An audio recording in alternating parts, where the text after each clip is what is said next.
Brooks Running has a new shoe for you runners out there. Did you hear that? Better turn up your volume. In fact, turn it up to the max. Introducing the all-new Ghost Max. It's got all kinds of things to make your knees and ankles feel protected. Like Max Cushion, Max Soft Landings with DNA Loft V2 foam, and Max Smooth Rides with their Glide Roll Rocker. Feel better on your run with Ghost Max. Learn more at brooksrunning.com.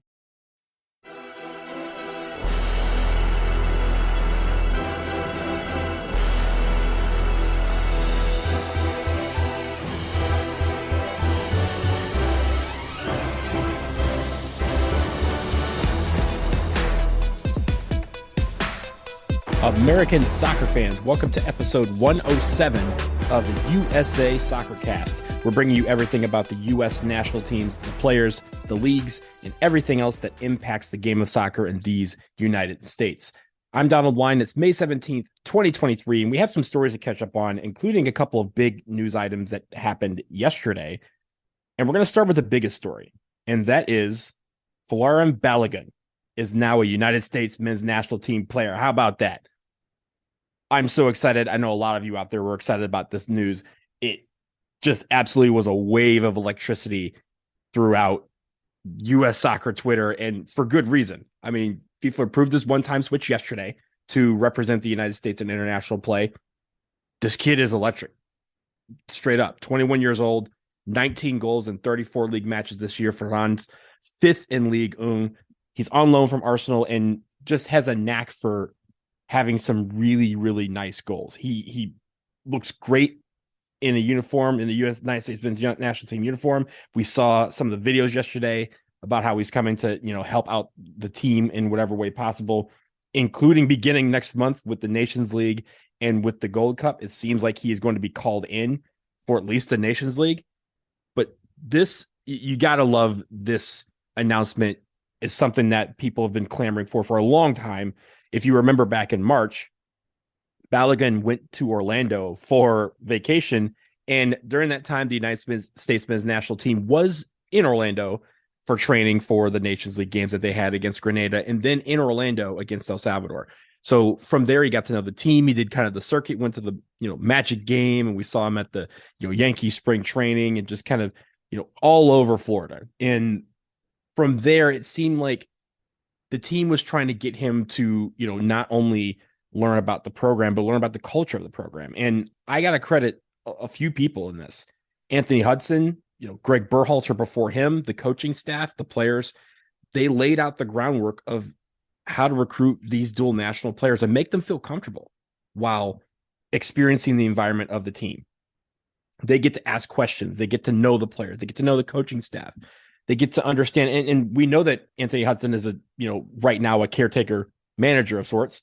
We're going to get a new manager very soon, hopefully. And, but at the same time, Balogun didn't have to wait for that to happen for him to make his commitment. He saw in the United States someone that wanted him.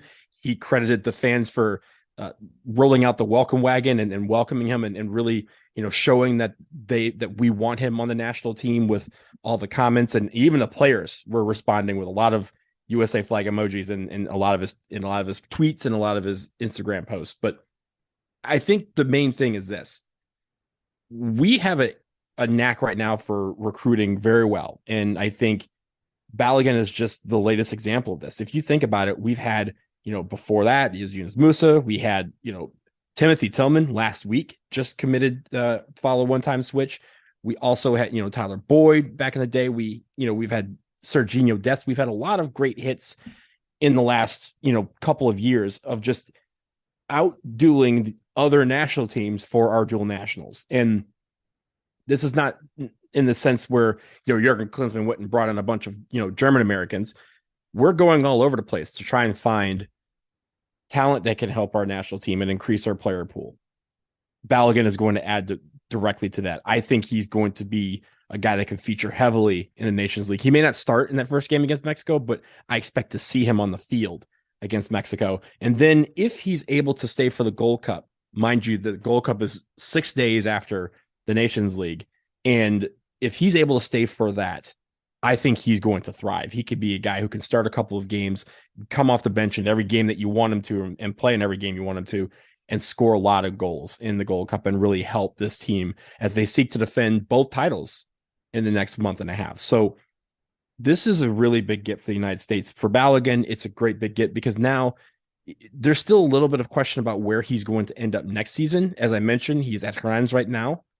He's been playing very well, but he's only there on loan from Arsenal. Does he go back to Arsenal?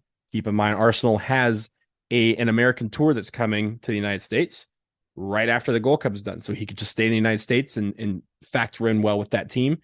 He could be on the move somewhere else in Europe, but the sky's the limit for what he can do. And he's shown that he can start and lead a team at the 9 position, which is exactly what we're looking for. So I'm so super excited to see him play next month in either the Nations League and or the Gold Cup. I'm super excited to see him in a men's national team uniform, and I know that you are too. So congrats to everyone involved with the recruitment of Folarin Balogun.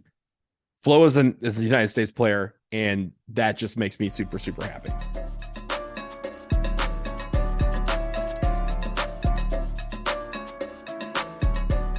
I want to move on to another bit of news that happened last week, and that is 2 weeks ago, U.S. Soccer hired a sporting director in Matt Crocker, and a week ago, they added to that department by hiring a new position, a vice president of sporting, and this is going to be a guy that's going to be directly underneath kind of the deputy sporting director of sorts, and the guy that they brought in to make this role and create this role for is none other than Gooch.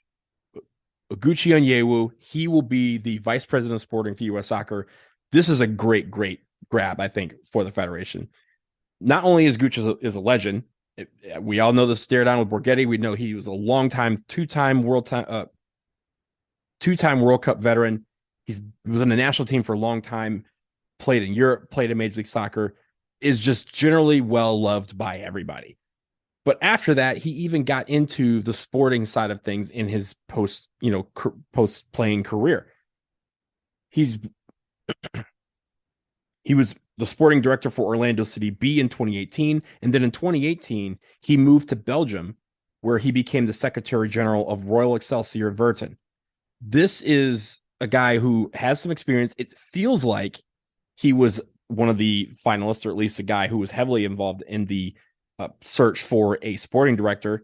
He obviously didn't get that role, and this might be the Federation's way of saying, hey, he's too good to just let go somewhere else. Let's keep him in a role that we think suits him, and also a way for him to kind of show that he could one day be the sporting director of U.S. Soccer. And I think this is going to be great. He, is going to be directly involved with hiring the next men's national team coach. He's going to be involved on the women's side. He's going to be involved in fundraising for the extended national teams and the youth national teams. I think this is outstanding for Oguchi Onyewu. Obviously, DC guy, born outside in Olney, Maryland, which is just outside of DC. But this guy is a legend in all sorts, and for him to come back and bring his knowledge to U.S. Soccer, I think is very much welcome. So congratulations to Gooch. Look forward to seeing what he can do in that role, and hopefully we get a chance to see that firsthand as we move forward into the summer, where, again, any day now, we could have a new men's national team head coach. We are going to take a break, but on the other side, a new women's soccer league begins to take flight, and we will discuss the new teams of the USL Super League, as well as how they're seeking to bring some competition to women's soccer in the United States. More on that after this.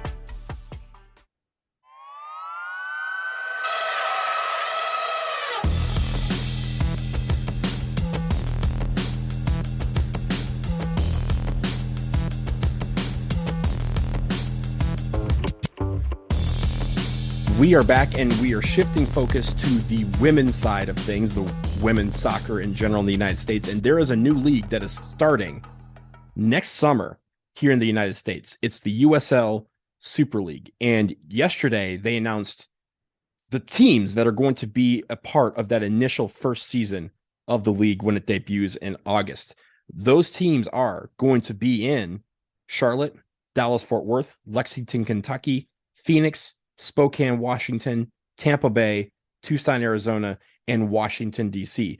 That is 8 of the, quote, 10 to 12 teams that they expect to have ready for the first season. Among some of the other teams that could factor into that 12 are coming from Chattanooga, Indianapolis, Jacksonville, Madison, Wisconsin, and Oakland, California.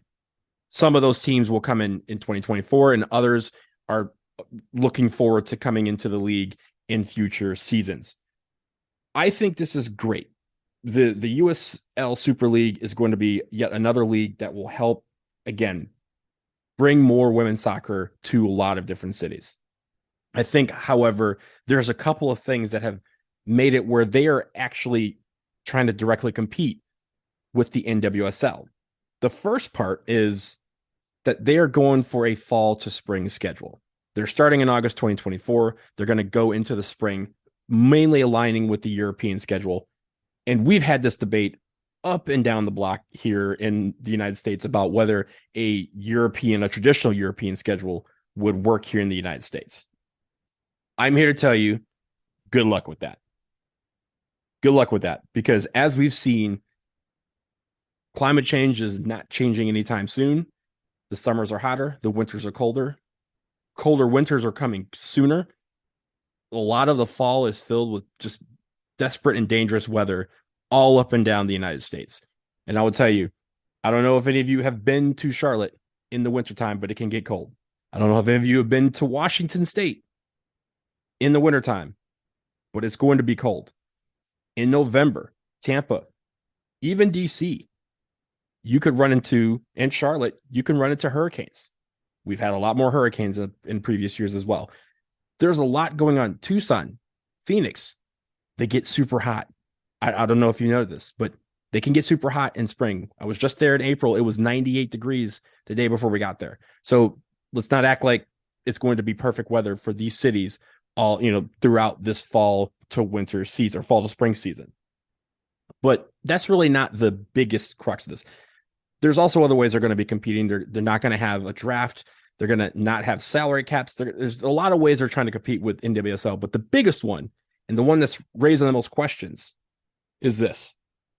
They are applying, instead of applying for Division II status with U.S. Soccer, they are applying for Division I status with U.S. Soccer. That would mean it would be on the same level as the NWSL if they are approved by U.S. Soccer. Most are saying it's because they're getting more investment interest with the league being Division I, but I feel like they got to sort all this out. Competition's good, but you want continued growth of the game. You want to bring it to areas that don't already have it on professional level. Just look at the map of the United States. They released the map of, I forgot who did it, and I apologize for that, but someone put out a map of where all the USL Super League teams would be in relationship to where all the NWSL teams currently are. There's wide swaths of area in the middle of the country that don't have a professional women's soccer team. There's also some places where they would be directly competing, namely right here where I live in Washington, D.C. The DC Super League team, USL Super League team, is going to compete directly with the NWSL. The DC USL Super League team is going to compete directly with the Washington Spirit. This is where it gets convoluted. Just here in DC, the USL Super League team here in Washington, D.C. is going to be part owned by a group called Attain and DC United. Now, DC United, these two groups, DC United and Attain, also own Loudoun United. Loudoun United, of course, was started by DC United to be kind of their MLS2 team, but just this season was sold mostly to this group that also owns the Bowie Bay Sox in minor league baseball. But that group, along with DC United, is going to own this USL Super League team and presumably would play at Segra, which is also the home of Loudoun United. Now, there's also the Washington Spirit, who play at Audi Field, which is DC United's home stadium. And so I'm real curious as a DC resident and as a Spirit fan, how that's all going to work. Because DC United is going to own a team that's going to be directly competing with another team in another league that is playing in their stadium. You get all that? Because I get it's confusing. But really is going to be on the Spirit owner, Michelle Kang, to potentially build a stadium specifically for the Spirit. As she also announced yesterday, tangentially, that she is taking over as the majority owner of Olympique Lyonnais women's team and seeking to form a conglomerate football group that would be similar to City Football Group, but would focus on women's soccer teams. That's while the rest of Lyon's ownership group will try to sell OL Reign, who they own. So there's a lot going on in women's soccer right now, a lot going on in the NWSL and also with the Super League, but direct competition may not be what it all is cracked up to be. And I think they have to sort a lot of this out. We had this on the men's side. A lot of people joke we called it soccer wars. We had a lot of this on the men's side with MLS, with USL and the NASL, and now even the NISA. And now there's this other league called the NSL that will probably never get off the ground, but I digress. The issue is that they are directly competing and for some of the same markets. And I get from a business standpoint that may make sense, but you're leaving out a lot of the country that wants women's soccer, that desperately desires women's soccer. And you're kind of saying, nah, not interested. We're going after these guys. And I think that's a big problem. Major League Soccer had the same thing. USL and Major League Soccer have kind of balanced that out a little bit. USL has kind of moved into some of these markets that have been neglected, or at least they're trying to, while Major League Soccer focuses on the bigger markets. But at the end, all of this leads to people wanting promotion relegation, and that's fine. You can debate that to the end of time that you want it. I don't mind it. I don't care about it. But at the end of the day, it's not what's right now for soccer, because soccer in this country just isn't as stable as people think. Every single year we have expansion. We have teams going to other leagues. We have teams folding. There's no stability yet in any of these divisions, any of these leagues. So until we have that, we can't talk about promotion relegation. But the way to achieve stability is not to necessarily go after each other in every market that you possibly can. It's just not. And even USL and NISA are having this beef too. Chattanooga is at the center of that. It's a lot going on, but we have a year till, at least over a year until the Super League comes about. There's a lot to sort out, but at the end of the day, I think more women's soccer is great. That's the great thing about the Super League, is that we're going to have more women's soccer in some areas that, again, are traditionally overlooked when it comes to soccer. I think that part is great. I think the other parts, they just need to get in a room and hash that out, because right now it doesn't make a lot of sense, and it makes people skeptical about feeling good about the success of this league. I think that's it for today. That'll do it for episode 107 of the USA Soccer Cast. Thank you for listening. Remember to follow us on Twitter. We're at USA Soccer Cast. Don't forget, we have an affiliate program with Fanatics and the MLS store. You can head to usasoccercast.podbean.com, click on our link tree, and you can learn more while you support the show and you get the latest gear. Also, please send us some topic suggestions as we move forward. You can either email them to usasoccercast@gmail.com or tag us in your questions on Twitter. Coming up next week, I want to do a mailbag episode, so that means you need to get your questions in so that I can answer them. So until then, we will talk to you again soon, y'all. Peace.